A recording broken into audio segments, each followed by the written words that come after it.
Hello everyone, welcome to DRD अट्टा। आपके अपने क्लासेस जहां आज हम पढ़ेंगे साइंस क्लास 8 की chapter 1 crop production and management. Chapter बहुत बड़ा है, इसको 3 पार्ट्स में डिवाइड करके हम पढ़ेंगे। आज हम डिस्कस करने जा रहे हैं इसका पार्ट। क्रॉप प्रोडक्शन के पहले ये जान लेते हैं कि हम सबको खाना क्यों चाहिए। तो जिस तरह से गाड़ी को चलने के लिए फ्यूल चाहिए, इसी तरह से हमारी बॉडी में जो फंक्शंस होते हैं उन्हें करने के लिए क्या चाहिए? एनर्जी। और एनर्जी मिलती कहां से है? फूड से। इसलिए हम सबको खाना चाहिए। अब ये जो खाना हम घर में खाते हैं ये बनता कैसे है? सामान्य उसमें माने गेहूं, दाल, चावल, चना, ये सब आता कहां से है? खेतों से। तो वहां पे जब ये खेतों में सब फसल उगती है इसे हम बोलते हैं क्रॉप। तो इसका रेगुलर प्रोडक्शन करना, इसका मैनेजमेंट करना, मैनेजमेंट क्यों करना है? ताकि ये कहीं सड़ ना जाए, इसका ठीक से रख रखाव करना और इसको डिस्ट्रीब्यूट करना कि हर गांव शहर तक ये फसलें पहुंचे। तो ये सब चीजें जरूरी क्यों है? क्यों इसका रेगुलर प्रोडक्शन चाहिए? क्यों इसका मैनेजमेंट चाहिए? क्यों इसका डिस्ट्रीब्यूशन चाहिए? इसका आंसर है कि पॉपुलेशन, लोगों के लिए चाहिए। पॉपुलेशन बहुत ज्यादा है, जितने लोग हैं उसके हिसाब से हमें रेगुलर प्रोडक्शन, उस हिसाब से उसका सप्लाई करना पड़ता है। नेक्स्ट, बहुत सालों पहले की अगर हम बात करें, यानी कब तक? 10,000 बीसी तक तो इंसान क्या खाता था? कच्चे फल, सब्जी, जानवरों को मार के खा जाता था। लेकिन बाद में जब धीरे धीरे उसकी समझ विकसित हुई, उसकी अंडरस्टैंडिंग बढ़ी, तो उसने क्या किया? कुछ लैंड पर चावल, गेहूं या दूसरे क्रॉप्स को लगाना चालू कर दिया और वहीं से एग्रीकल्चर का जन्म हुआ। तो एग्रीकल्चर इस तरह से बाद में आया। एग्रीकल्चर में एक टर्म बहुत यूज होता है, क्रॉप। टेक्निकली समझ लेते हैं क्रॉप का मतलब क्या होता है। क्रॉप से मतलब होता है एक जैसे प्लांट्स। एक जैसे प्लांट्स जब एक ही जगह पे आप लगाएं और बहुत बड़ी तादाद में, तो उसको हम क्या कहते हैं? क्रॉप। फर्स्ट इमेज में देखिए किस तरह से एक जैसे प्लांट दिख रहे हैं एक ही जगह पे, कितने ज्यादा। दूसरे में देखिए वीट का क्रॉप है ना। तो क्रॉप का मतलब है एक जैसे प्लांट बहुत ज्यादा एक ही जगह पे जब लगाए जाते। इंडिया की अगर हम बात करें तो सीजन के बेसिस पे क्रॉप को दो टाइप्स का बताया हुआ है। एक होता है खारिफ और दूसरा होता है राबी। खारिफ क्रॉप सीजन के बेसिस पे है, तो हमें ध्यान रखना है कि खारिफ क्रॉप वो होते हैं जिन्हें रेनी सीजन या बरसात के मौसम में लगाया जाता है। और राबी कब? जब विंटर सीजन या ठंड आती है। रेन कब होती है भारत में? जनरली जून से लेके सितंबर तक। और राबी का यानी विंटर का सीजन कब होता है? अक्टूबर से लेके मार्च तक। एग्जाम्पल्स बहुत इंपॉर्टेंट है, याद कर लेना। एक एक एग्जाम्पल की इमेज मैंने लगाई है। खरीफ में सोयाबीन की और राबी तो तुम सब जानते हो, गेहूं की। नेक्स्ट, क्रॉप लगाने लगती कहाँ है? मिट्टी में। लेकिन मिट्टी में अपने से नहीं लगती भाई, बहुत मेहनत करनी पड़ती है। हमारे किसान बहुत मेहनत करते हैं और उसके बाद जाके इस पे फसल या क्रॉप उगती है। तो किसान क्या क्या काम करते हैं वो हम, जितना काम वो लोग करते हैं, जितना प्रोसेस करना पड़ता है, उसे मिला के हम कंबाइन करके क्या बोलते हैं? Agricultural practices. और इसको 7 स्टेप्स में डिवाइड किया हुआ है। सबसे पहला स्टेप जो है प्रिपरेशन ऑफ सॉइल, दूसरा step sowing, third step manual और fertilisers addition, fourth is irrigation, fifth is protecting from weeds, sixth is harvesting and seventh is storage. एक एक स्टेप को डिटेल में डिस्कस करेंगे, लेकिन सबसे पहले इस वीडियो में आज हम पढ़ेंगे प्रिपरेशन ऑफ सॉइल, मतलब सॉइल की तैयारी। सॉइल को पहले तैयार करना पड़ेगा, तब जाके उसमें हम बीज बोएंगे और तब कहीं जाके उस पे एक छोटा पौधा उगेगा। तो सॉइल की तैयारी के लिए दो चीजें करनी पड़ती है, पहला टिलिंग और दूसरा लेवलिंग। टिलिंग का मतलब है सॉइल को थोड़ा लूज करना पड़ता है। सॉइल को खोदते रहो, वो अलट पलट होती रहेगी, उससे क्या होगा? वो थोड़ी सी लूज हो जाएगी। जरूरी क्यों होती है? क्योंकि लूज करने से कुछ फायदे होते हैं। सबसे पहला फायदा किसको होता है? पेड़ की जड़ों को, रूट्स को।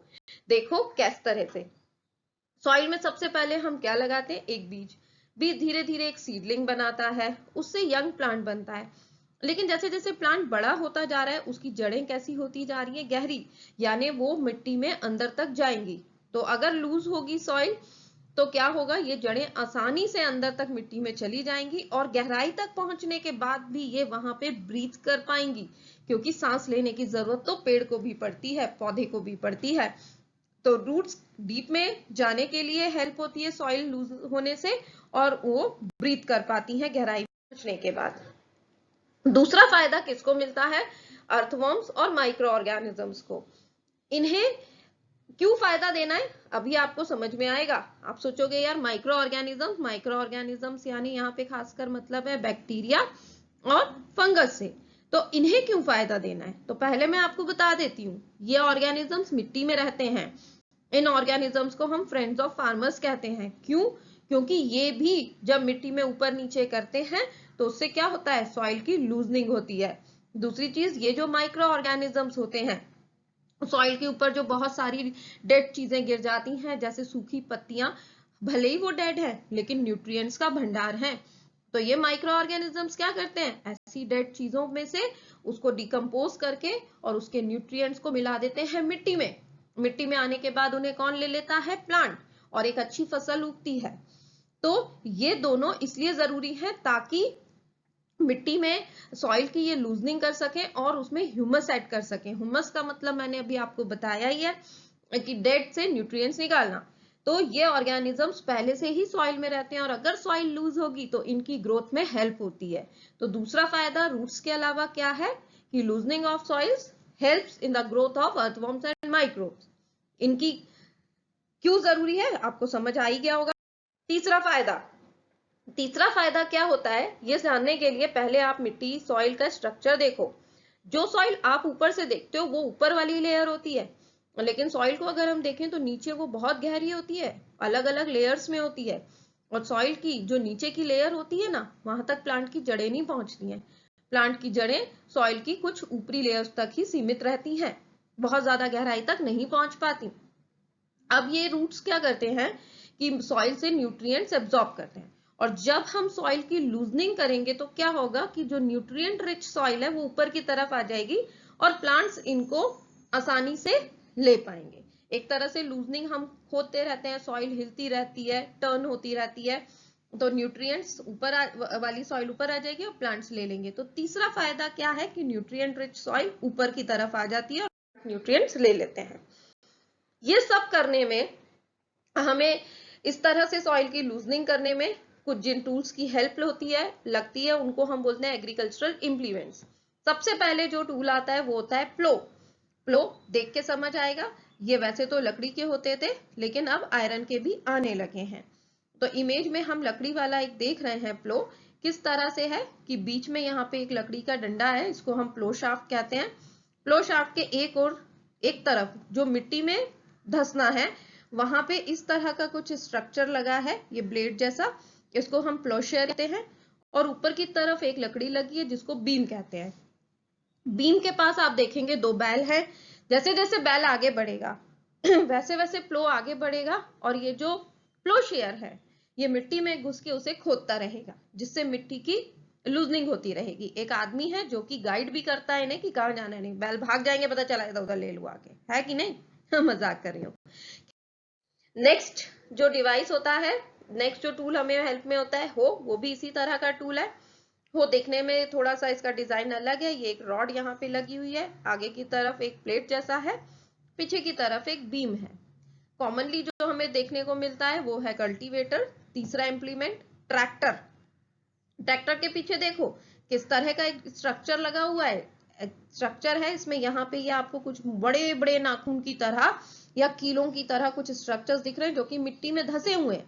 अब क्या होगा, जैसे जैसे ट्रैक्टर आगे बढ़ेगा ये इनका जो डिवाइस है आगे बढ़ेगा और क्या होगा, मिट्टी को खोदता हुआ चला जाएगा, जिससे मिट्टी की क्या होगी, लूजनिंग होती चलेगी। इस तरह से मिट्टी की लूजनिंग और टर्निंग होती है।